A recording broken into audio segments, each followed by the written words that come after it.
Hi everyone, my name is Rose, also known as TA Summers. Welcome back to my channel. Today's video is probably my first wrap-up video in quite some time, in a matter of months. And essentially, I have not been doing a lot of reading within the past several months, from about January to about up to March. And by the time that this video goes up, it will be in April.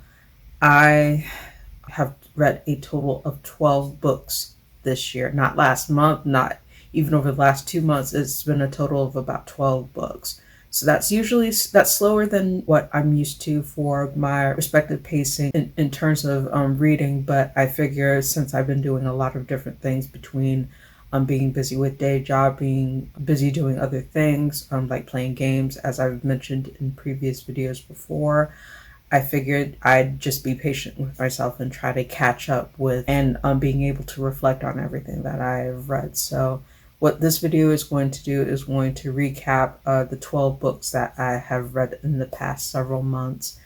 And I'll try to see if I can get up to a point where I'm very latest book that I have finished, though I don't know if I'm going to have an addendum put to this to update whether or not there are any books that I may have left off this list as I think of them, but I will provide it as I edit this particular video. If there are any other books that I forgot to mention that I've read this year that I have not accounted for, then I will add that in the editing part of this video. So without further ado, let's go ahead and begin. I'm going to try to go through each of these books pretty rapid fire in terms of my reflections and overall thoughts on them. I thought about doing comprehensive reviews on each of these, but considering I'm going to be talking about the 12 books that I have read, so that this video doesn't go on for too long, I figure I'd just give you an overview of what I've read, what my thoughts about each of these books were, and kind of tell you like what genre they fit in, that sort of thing. So that's going to be the structure of this overarching video. I know this is probably going to be a pain to edit. I hope that I can get this under about 30 minutes to talk about each of these particular books and what I liked, what I disliked, if there was anything that I disliked about them, and that sort of thing. So we'll just try to do what we can do and we'll see what happens. So 2023 has been kind of a struggle for me to be able to start and finish books, because I have been experiencing a prolonged episode of book hopping where I've read between multiple books, and I've started plenty of books in succession, but I've been reading between so many that my progress of them has not been to the point where I've been finishing them in a timely manner. So that accounts for why over the last several months, between January, February, March, and even a little bit into April, I have not finished as many books as I wanted to. I've said that I've started, but I haven't finished them. And some of the books that I started last year in 2022, I've read progressively over the measure of months to be able to get to the point where I can finish them. And no better example of that than the very first book that I ended up finishing this year, which I started last year and progressively and finally read it in January of this year. First book that I finished in the month of January of 2023 was Book of Night by Holly Black. And I have so many complicated emotions about this adult urban fantasy. It is Holly Black's first adult pen novel, and I remember hearing a lot about the hype surrounding this particular book. Subsequently, people stopped talking about it once it actually did release, because there was a plethora of mixed opinions about it.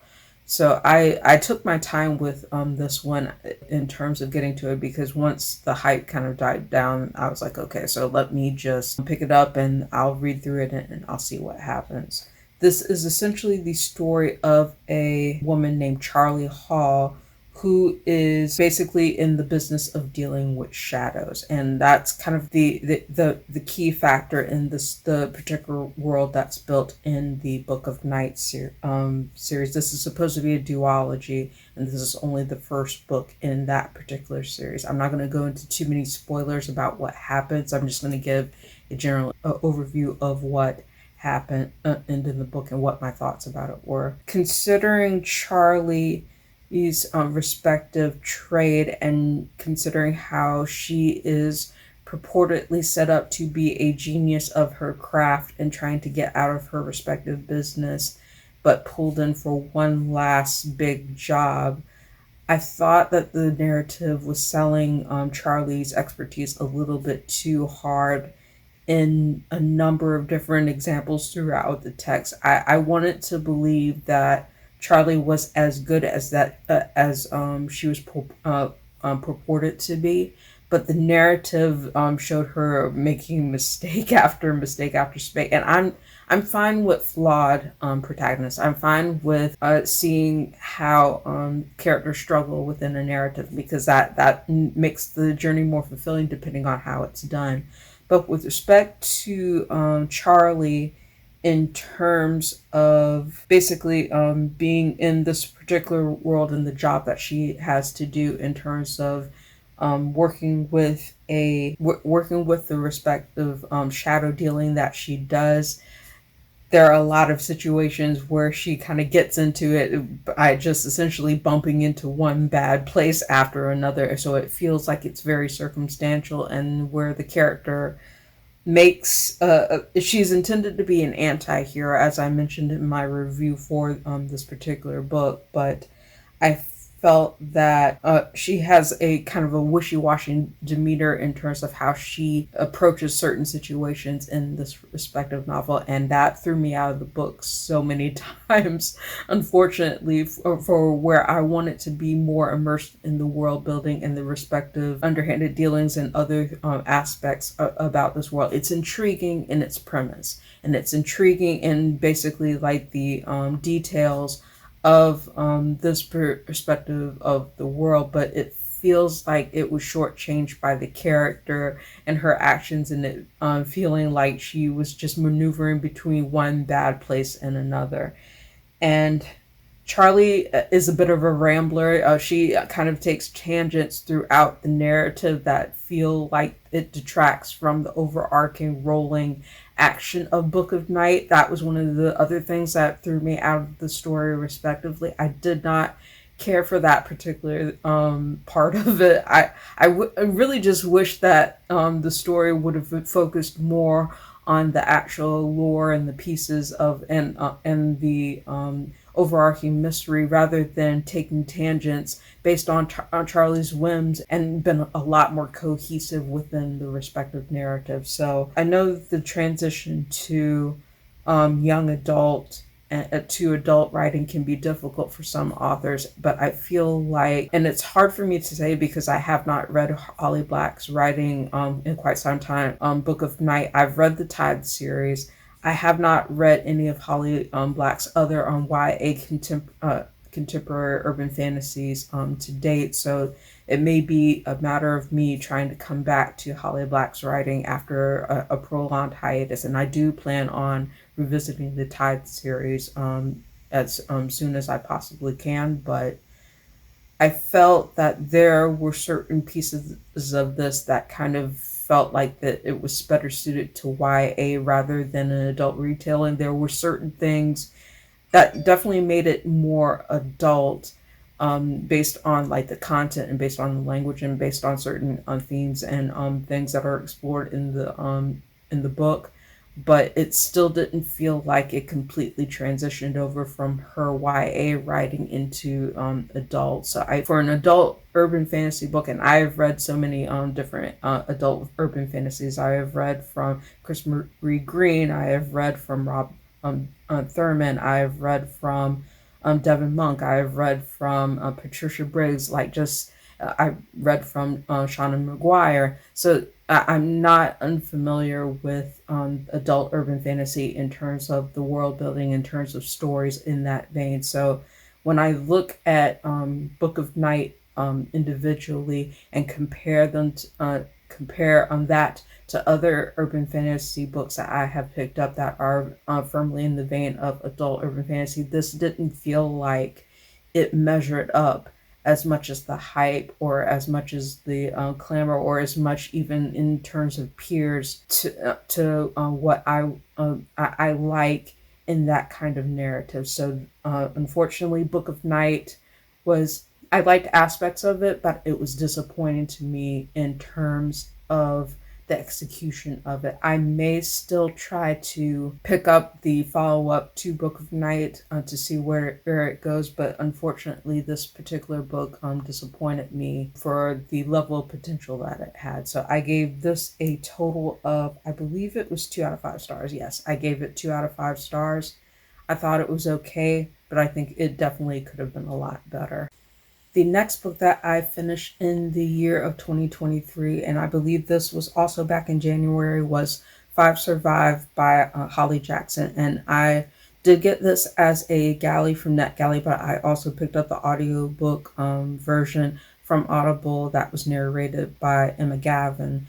And I thought that Five Survive was a very interesting standalone and follow up to Holly Jackson's successful series, A Good Girl's Guide to Murder, though I would not compare Five Survive to A Good Girl's Guide to Murder. What this particular story is an action thriller and survival story about six teens who go on a road trip together and essentially get lost in the elements and are at the behest of a sniper who is targeting them. And it's clear that the sniper knows the group and is trying to target them. And as these 6 teenagers are trapped in this RV and essentially trying to elude danger and survive within the vein of this story taking place over a matter of hours, they're trying to figure out who is the culprit, who is the person that is targeting them, and trying to figure out why.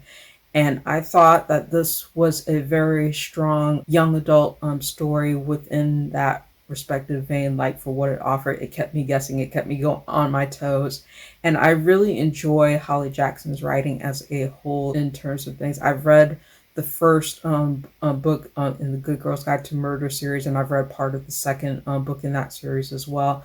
There's a consistency in Holly Jackson's writing that really compels me, and I really enjoy reading it. And that's no different from Five Survive. I really enjoyed the narrative for what it offered.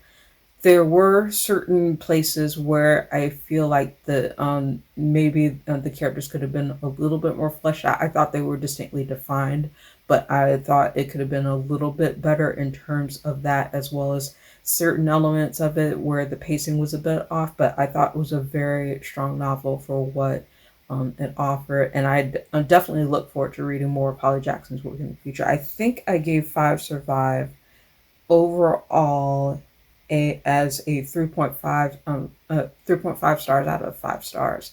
I still need to write a comprehensive review of it on Goodreads, but those are just my general thoughts on Five Survive. I really enjoyed it. I'm glad that I was able to pick it up, and I'm glad that I was able to get it as a galley.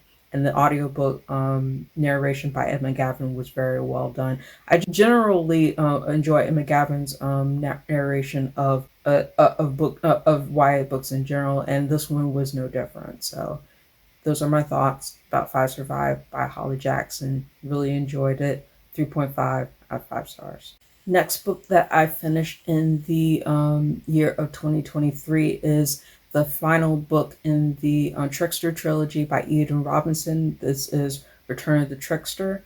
And Return of the Trickster was a satisfying conclusion to the overall Trickster series. I'm not going to go into too many spoilers for this particular book because it is the final book in this respective trilogy. It essentially picks up where the last book left off from Trickster Drift to showcase Jared actually being in the hospital and recovering from the last ordeal that he has encountered from the last book. And I'm not going to go into too many details about what happened, but essentially Jared knows now that he is definitely the son of a trickster, and he is grappling with the reality of basically his newfound abilities and things that he's experiencing, even to the point where it showcases Jared in the beginning of the novel throwing up in a toilet and essentially literally losing his organs, which just gutted me in terms of him trying to hold on to pieces of himself as a result of his body changing and him transforming into this entity that he doesn't know, and essentially coming off from the events of the last novel. So he is grappling with that. He's grappling, and essentially his family is worried about him, and people are trying to get a hold of him, see where he is. Admits to his mom and family that he is indeed a trickster, and there's a bit of fallout from that, and a bit of coming to terms for Jarrett for that. But the way that this book basically takes events from the very beginning to the very end, it is intense. It's funny. It's very funny, but also harrowing in a way. And you feel for Jared as he's coming to terms with a lot of this and then facing new challenges and new obstacles that result in kind of a final showdown between characters, that where people are showing up for Jared, and Jared being a part of this essential battle. I thought that the ending was a little bit rushed, which is probably the reason why I would say that this gets 4 stars from me instead of 4.5 or even 5 stars. But other than that, the overarching journey of Return of the Trickster was very well done. It ties into the other two books very well in terms of the rolling events for Jared's coming to terms and essentially establishing the narrative and everything that Jared is going through in such a wonderful way. So I really enjoyed this novel. I really enjoyed this series. I would say that Eden Robinson's Return of the Trickster, the third book in the Trickster trilogy, was a strong follow-up. 4 out of 5 stars from me. Great series, and I would definitely return to it. Oh, I've dreaded talking about this next book. I was warned. I was warned about this respective book by many different people in the booktube community in terms of people who have picked it up and were just aptly disappointed about it. So, yeah, I don't think it's any surprise that I did not like The Other Black Girl by Zakiya Dahlia Harris. This book tried extremely hard to be the movie Get Out from the perspective of a black woman. I think it dropped the ball very, very hard in terms of trying to do that. This is essentially the story of a woman who is working in book publishing and is a part of a company where she is the only black girl working in this for this respected company. I believe it was called Walker Books. Let me check that really quickly. No, Wagner Books. So I knew I had the company wrong. So it's Wagner Books, and essentially you're following 26-year-old editorial assistant Nella Rogers. She is the only black employee at Wagner Books, and she is grappling with a lot of different microaggressions at her job, and but she's kind of trying to hold her own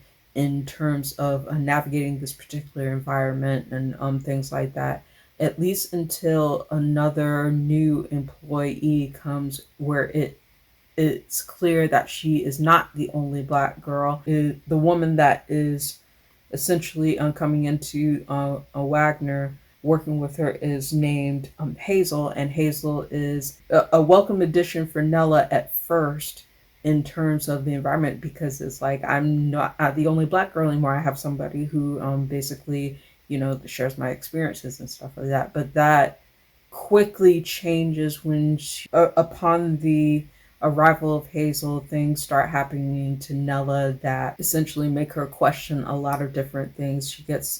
Nella gets mysterious notes. There are things that Nella experiences in terms of Hazel suddenly moving up in the ranks and essentially trying to curry the favor of her co-workers over Nella in kind of like this competitive environment. And you wonder how that plays out. The narrative goes between different perspective points in terms of the history of Wagner books, in terms of how they've treated the black employees that work with the company, and essentially have curated this environment of toxicity and things like that.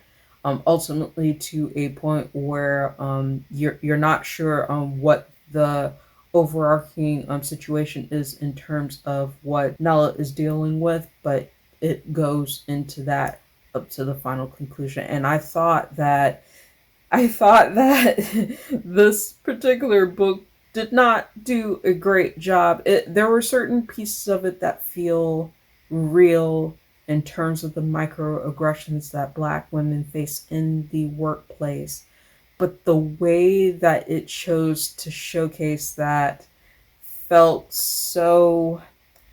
I'm trying to think of the word for it, because for me it was frustrating because I thought it was tedious. Felt like a Cliff Notes version of the Black experience in America. Like it felt like you're listing all of these particular points without true, like, like invested connection, apart from the microaggressions that Nella faces in her workplace. And I'm wondering, like what was the point of doing that in terms of things, and why the fixation on certain aspects, including why Nella was fixated on things like natural hair versus relaxed hair and things like that, and then ultimately that being a key part of the hair obsession, to a point where it was a key part of the conflict and resolution, which I was like, I knew this was coming, but it's so implausible, and it felt so just not it was not okay with me.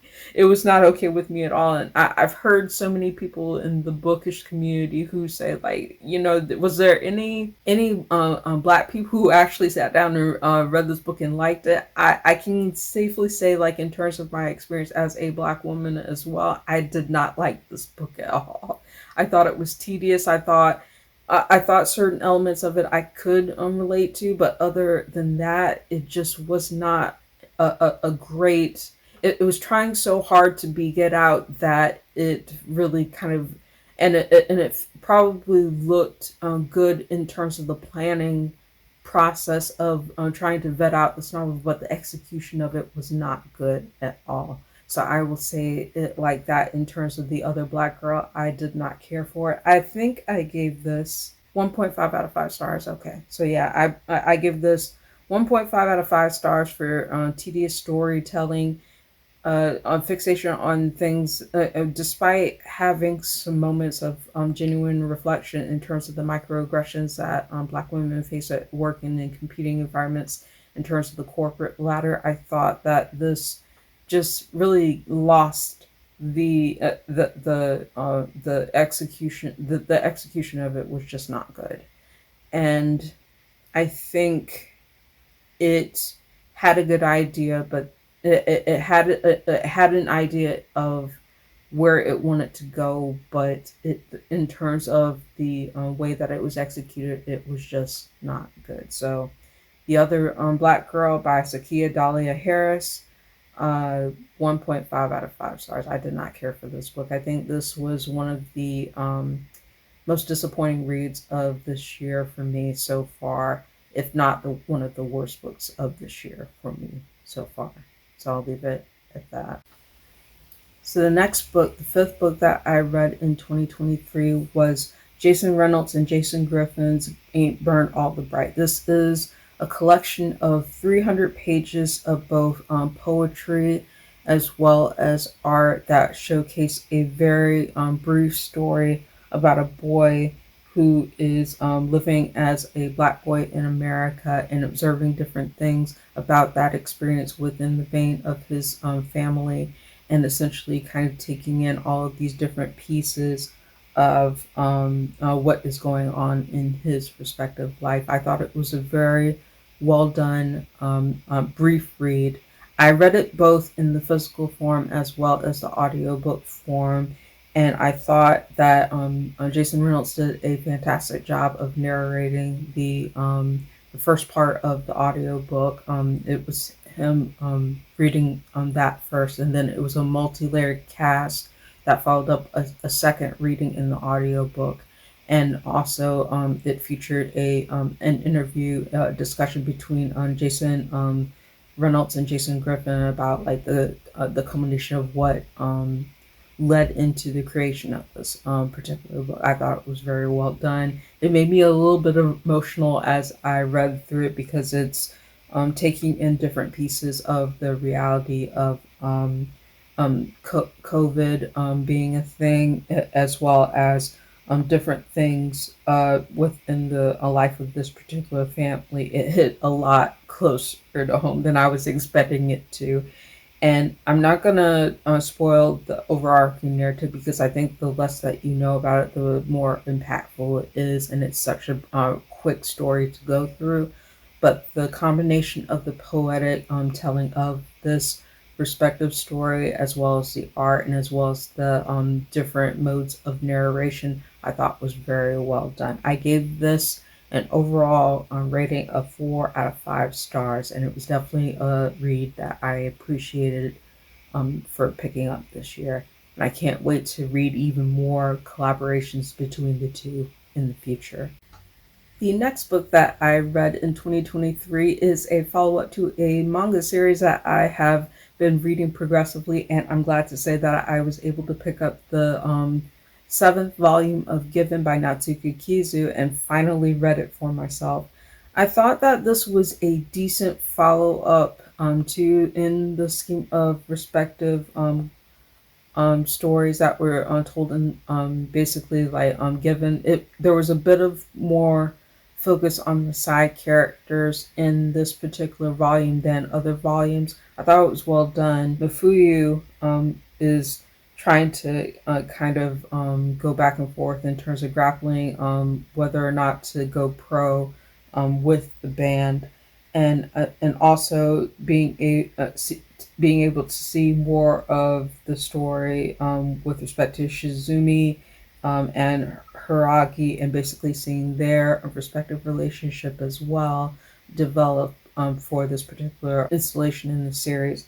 I think I gave this a 3.5 out of 5 stars, if I remember correctly.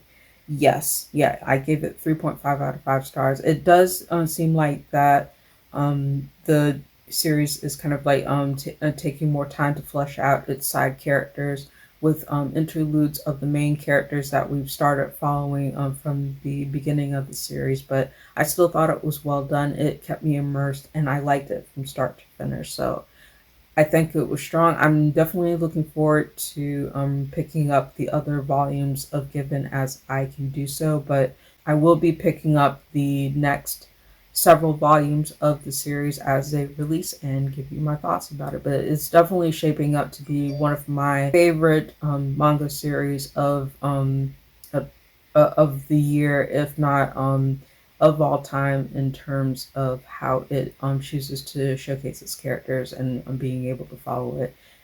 I do wish that certain pieces of it would have focused more on the main characters that we've been following so far, but I did enjoy being able to learn more about some of the more side characters and see their developed stories as well. So the next book that I want to feature is a galley that I've had for the longest time that I finally did get a chance to read and review on my Goodreads as well as on my blog for NetGalley. This is part of the series that I believe, and I have not read the series, it's Loving on the Edge, and it's a novella in a respective series by Bonnie Lauren. This is Yours All Along. And I remember one of the reasons why I requested it was not just because of the premise of the book, but also the fact that of the cover, in terms of basically showcasing that I knew that this was going to be a steamy read going into it. So I definitely was interested in seeing where it went. This is a novella that tells of a male-male relationship between two college roommates who had a subsequent falling out. So essentially, Hunter is the one of the protagonists who is essentially getting married, and he is basically like trying to navigate things with his respective fiance, and his fiance is actually encouraging him to get in connection with one of Hunter's best friends in college to recruit as his best man. But Hunter does not tell her that he actually had a relationship that, quote, went too far in his respective perspective with Devin, who is living in Texas, and also tending to a bar when we first meet them in terms of their reunion. So Hunter and Devin are basically in polarizing different careers. Like basically, Hunter is a very successful ball player who is a part of a very high profile conservative family, and Devin is out and proud out, and he's gay, and he's been gay even when they were roommates in college. And essentially they find that the novella goes into what led to their falling out in college, and basically goes back and forth between the past and the present to reestablish how they connected and found each other again, and realized that their feelings for each other did not essentially go away after what happened in college. So essentially, this particular novella explores that dynamic and their relationship. I thought the respective novella was fine. I feel that it didn't feel like a complete story within itself. The steamy scenes between the characters were authentic, and it showed their respective coming together and rekindling of their relationship for that measure, but it still left me with more unanswered questions at the time that it left off, and it kind of leaves off in a way that makes it feel unfinished. I don't know if it's because I don't have the context of both of these characters being in the overarching series, or if it just left it at that point to branch off into yet another story that covers them. But I feel like if taking this as a standalone novella, it felt like it could have been more complete than what it was. So I gave this overall a 2 out of 5 stars. Very, very, it does have happily ever after, happy for now type ending, but it still felt like it was incomplete for the way that it chose to do its respective story, especially with certain elements that were introduced and not followed up, especially some with respect to what caused the particular tensions between them. So Ronnie Lorenz, Yours All Along, 2 out of 5 stars. And I liked it, but I wish it could have done certain elements better. Next book that I want to feature is actually a reread of a book that I read back in, I believe it was, okay, so I read this back in 2012, so it was a little bit longer than that. But this is a book from one of my all-time favorite childhood authors, Virginia Hamilton. This is Sweet Whisper's Brother Rush. And this was originally written back in 1983, and it was the winner of the Newbery Honor Award, Coretta Scott King Award, and was a finalist for the National Book Award of that particular year. And essentially, this is a ghost story, a young adult ghost story of about a teen girl named Tree, who encounters a ghost at her bus stop. She doesn't know that he's a ghost at first.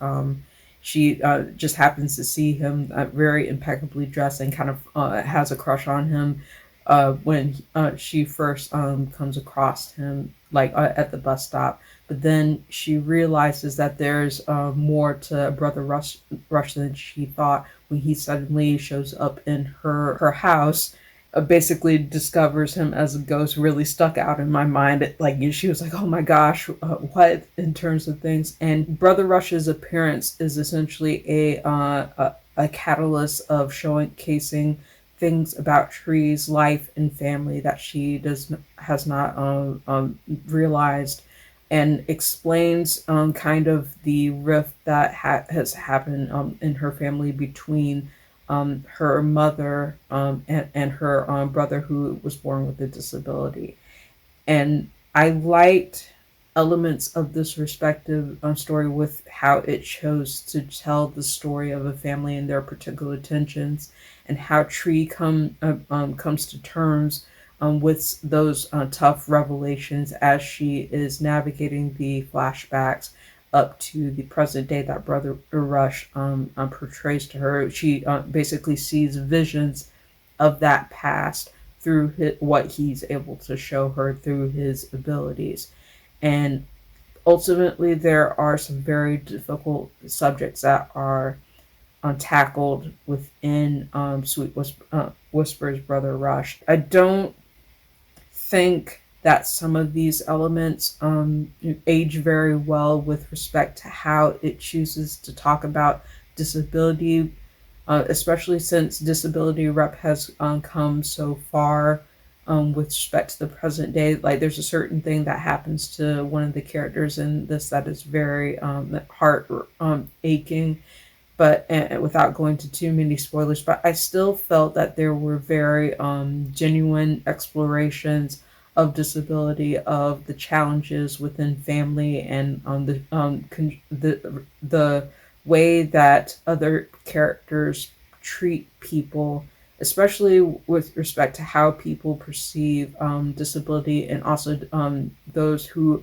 are disabled in the Black community. I think it was realistic in terms of showcasing how difficult it is in terms of the relationships, and also the perceptions that come with those who are Black and who are dealing with a disability, and how some people can be cruel to people without really knowing, how being disabled affects their livelihood and the perceptions of them. So at least there are a lot of layers to Sweet Whisper's Brother Rush that I liked in terms of the way that it portrayed it. I liked it as much as I did when I read it back in 2012. I gave this overall a 3.5 out of 5 stars for how authentic Tree's voice was, and being able to see her navigate through these different events, and basically like within the vein of this YA ghost story with realistic elements in terms of grappling with family issues and things like that. So I thought it was valuable, though it had caveats. So I would say my rating stands at 3.5 out of 5 stars for Sweet Whisper's Brother Rush by Virginia Hamilton. The next book is a reread from one of my favorite, all-time favorite sci-fi series, The Murderbot Diaries by Martha Wells. I reread Martha Wells's All Systems Red, which is the first book in the Murderbot series. It is the first novella as well. So essentially, we are introduced to Murderbot in terms of being a sec unit who is tasked with protecting a group of humans who are on this expedition, who are tasked, who could only really go on this expedition with approval from the company, and having a sec unit to protect them as they're going on this particular expedition. And you learn very quickly of how interesting a character Murderbot is for being a sec unit. All that Murderbot wants to do is watch its shows and essentially be able to keep the humans that it's tasked with safe in the flux of events. And essentially, it's a quick read, action-packed, and just really, like, it brought a smile to my face when I first started reading it. Enjoyed reading it multiple times in terms of things, and I finally did end up giving a full review of this on my blog as well as on Goodreads. But I really enjoyed All Systems Red. It's one of my favorites, and I thought that it was definitely worth revisiting. I believe I gave this 4.5 out of 5 stars. Let's see if I'm right about that. Yes, I give it 4.5 out of 5 stars. Definitely like coming back to it. And I definitely plan on reading more of the Murderbot series, revisiting the novellas that I've already gone through, giving reviews on it, and then working up my way up through the series as I go through. So, All Systems Red, Martha Wells. 4.5 out of 5 stars for the Murderbot Diaries, at least the first novella in the Murderbot Diaries series.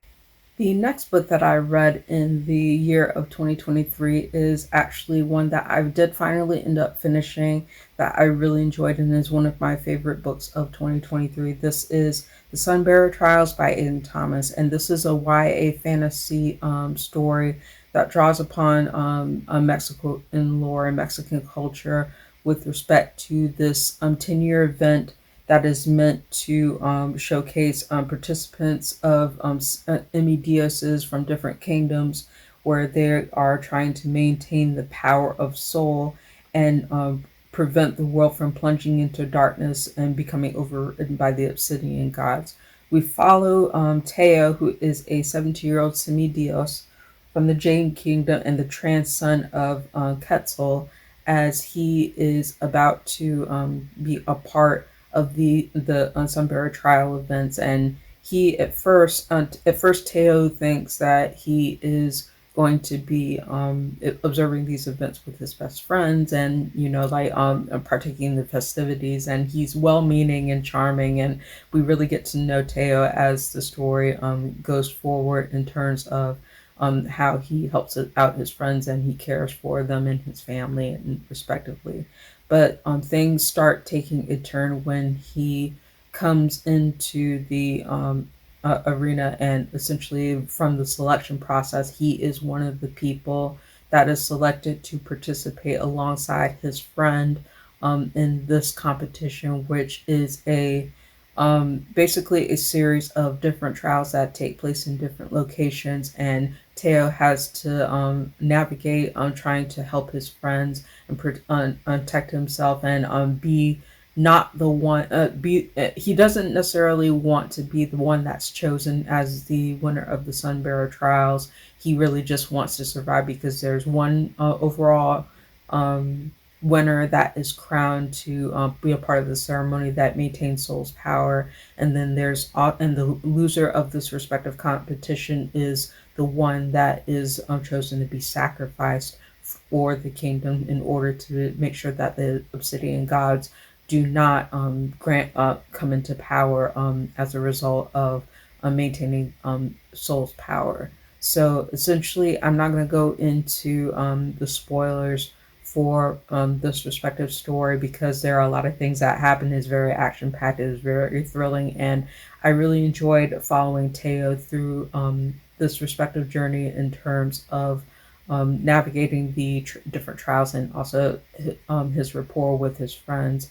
Essentially, I would say that this leaves off in a note that's compelling to lead into a second book for the Sunbearer Trials. It concludes rather handily, but also ends into kind of a harrowing set of events, where it definitely is branching off into having Teo and his friends navigate like the events to be able to go on yet another journey, to be able to make sure that their kingdom is protected.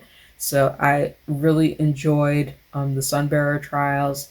I gave this overall a 4.5 out of 5 stars, and it was one of my favorite reads so far in 2023. I love the audiobook version. I love the characters. I love the narration. I love the immersion of the story and the world building details.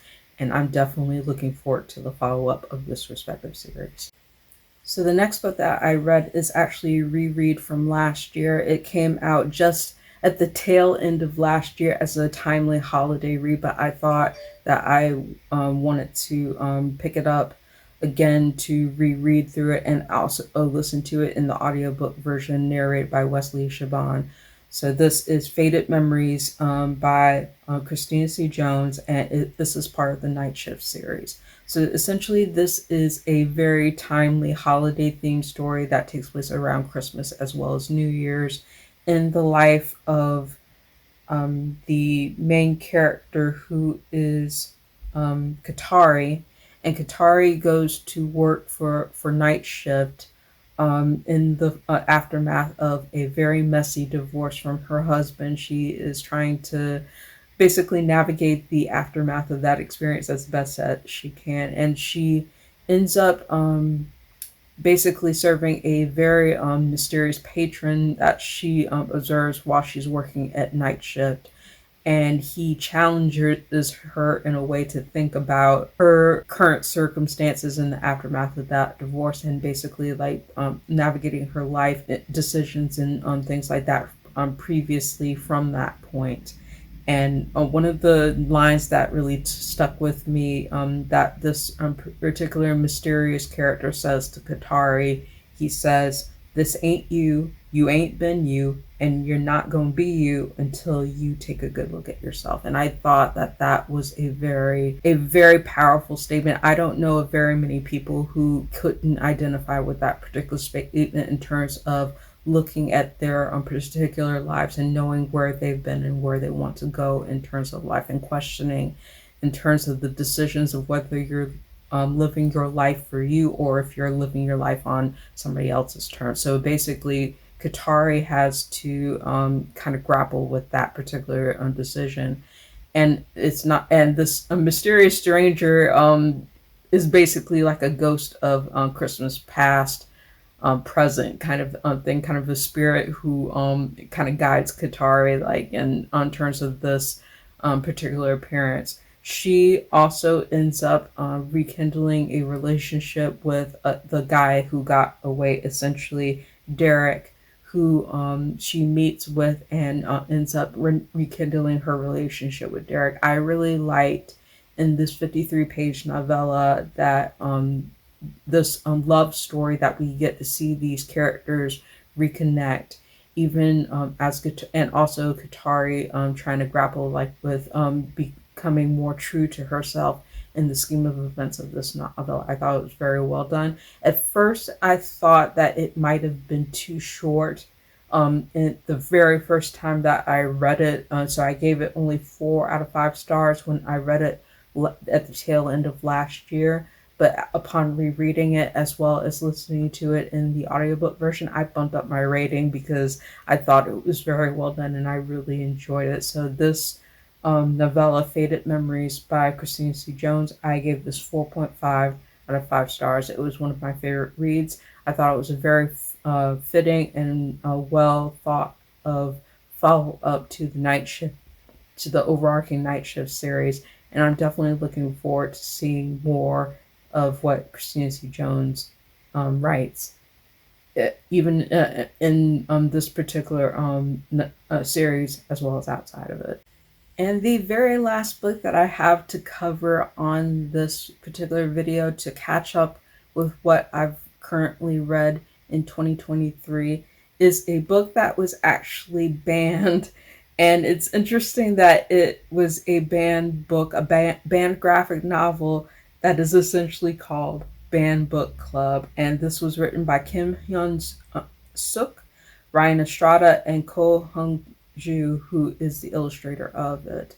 And essentially, this particular book is inspired by true events in the life of Kim Hyun Suk as she attends college in 1983 in South Korea, where it is ruled by a dictatorship, and she's essentially trying to navigate attending college with the support of her family, who is running a restaurant in the scheme of things, and trying to keep her head low as the tensions are embroiling between protesters and the government, who is actively seeking out people who are working against the government and basically abusing and isolating and targeting civilians who they think is against the government. So as Kim Hyun is trying to navigate her way in college, she comes across a group of other students who are part of this band